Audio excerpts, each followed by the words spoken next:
يالله يا رحمن يا رب الفضايل، يا رقايوم التقاي بكل شدة، ما سواك اللي بالمدة نخيل، نطمع بعفوه وعونه نستمده. ضاقت الدنيا وحمل العبد مايل، والحظوظ تعانده والوقت ضده، لين طاله من قاس الايام طايل، من على ظلم السنين المستبده.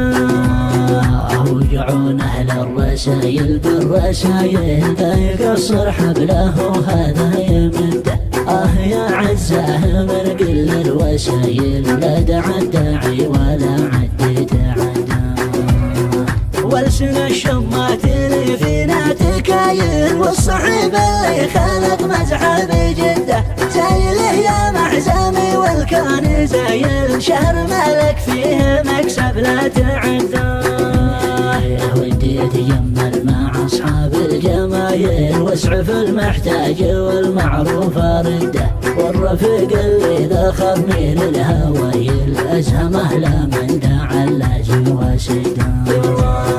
لكن الدنيا على ما قال قايل، ما هي بكيف البني ادم ووده، والظروف القاسيه مثل القبايل، ما تطيح الا على رجل توده.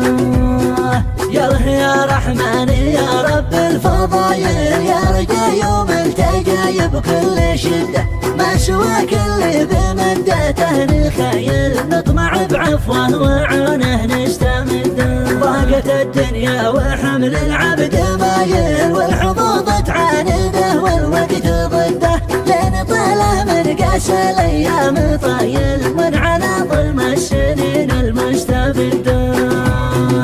وجعون اهل الرسايل بالرسايل، لا يقصر حبله وهذا يمده. يا عزاه من قل الوسايل، لا دعا الداعي ولا عد تعدى. والسن الشمات اللي فينا تكايل، والصحيب اللي خلق مزحه بجده، زايله يا محزمي والكون زايل، شهر مالك فيه مكسب لا تعدى. ودي اتجمل مع اصحاب الجمايل، واسعف المحتاج والمعروف رده، والرفيق اللي ذخرني للهوايل، ازهمه لا من داعى اللازم وسده.